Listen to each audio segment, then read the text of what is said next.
চৌদিশে ৰাসৰ পৰিৱেশ উজনিত যদি মানুহৰ জীৱন্ত ৰাস পৰিৱেশিত হৈছে তাৰ সমান্তৰালভাৱে নামনিত মৃন্ময় মূৰ্তিৰে বিভিন্ন অঞ্চলত ৰাস উদযাপন কৰা হৈছে আৰু বৰ্তমান মই উপস্থিত আছোঁ ডিমৰীয়াৰ ঐতিহ্যমণ্ডিত মালৈবাৰী ৰাস মহোৎসৱত আৰু মালৈবাৰী ৰাস মহোৎসৱত মৃন্ময় মূৰ্তিৰ সমান্তৰালভাৱে এইবেলি এটি বিশেষ স্থলে আচলতে দৰ্শনাৰ্থীৰ দৃষ্টি আকৰ্ষণ কৰিবলৈ সক্ষম হৈছে। মই মোৰ সহযোগীক প্ৰথমতে দৃশ্যাংশ দেখুৱাবলৈ অনুৰোধ জনাইছোঁ। আপুনি প্ৰত্যক্ষ কৰিব অসমৰ গ্ৰাম্য সমাজ এখন ইয়াতে প্ৰতিফলিত কৰাৰ প্ৰয়াস কৰা হৈছে।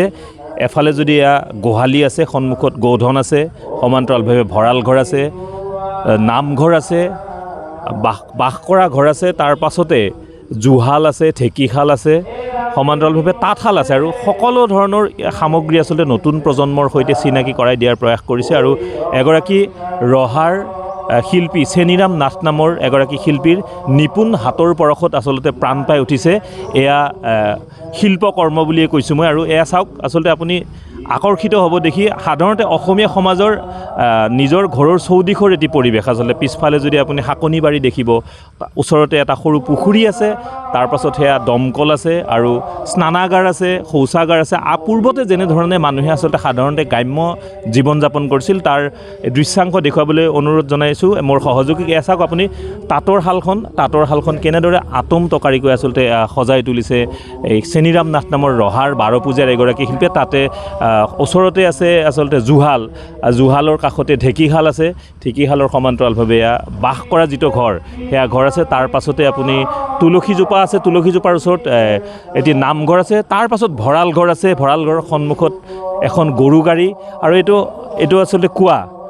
সেই সময়ত আচলতে এই কুঁৱাৰে এনেদৰে ঘৰৰ চৌহদতে কুঁৱা স্থাপন কৰিছিল আৰু তাৰ পাছত পানী উঠাইছিল। তাৰ পাছত এইটো গোহালি ঘৰত নাৱল যুঁৱলি, সন্মুখত গোধন আছে আৰু এটি খেৰৰ মেজি আছে।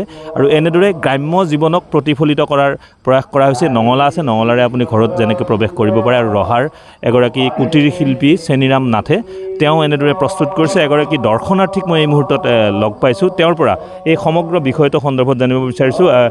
কেনেকুৱা লাগিছে এটি মালৈবাৰী ৰাসৰ ব্যতিক্ৰমী প্ৰয়াস আপুনি যিহেতু দেখিছে, কি ক'ব? বহুত ভাল, মানে অনন্য মালৈবাৰী ৰাস। মই বিগত কেইবাবছৰো মই দৰ্শন কৰিছোঁ, ইয়াত আহি মানে ভাল লাগে। আৰু এই মানে যে প্ৰদৰ্শনী, এই যে অসমীয়া গাঁও মানে যিখন ছবি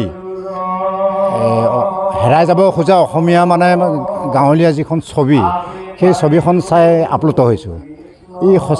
সঁচাকৈ আমাৰ নতুন প্ৰজন্মই মানে বিচাৰি নোপোৱা অসমীয়া ছবি সত্তা বিচাৰি পাব।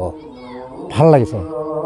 আৰু ইয়াৰ উদ্যোক্তাসকল মই লক্ষ্য কৰিছোঁ যথেষ্ট চিন্তাশীল আৰু সুপৰিকল্পিতভাৱে কামবিলাক কৰিবৰ কাৰণে তেখেতসকলে যত্ন কৰে। কথা সুধিছোঁ, নতুন প্ৰজন্মই এইসমূহ আচলতে এতিয়া দেখিবলৈ নাপায়।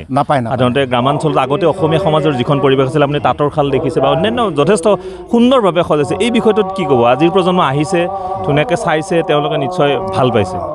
নহয়, মানে মই নিজে আপ্লুত হৈছোঁ। মই শৈশৱ কালতে এনেকুৱা মোৰ ঘৰতো আছিলে এনেকুৱা পৰিৱেশ, মোৰ গাঁৱতো আছিলে, তেতিয়া সকলোতে আছিলে।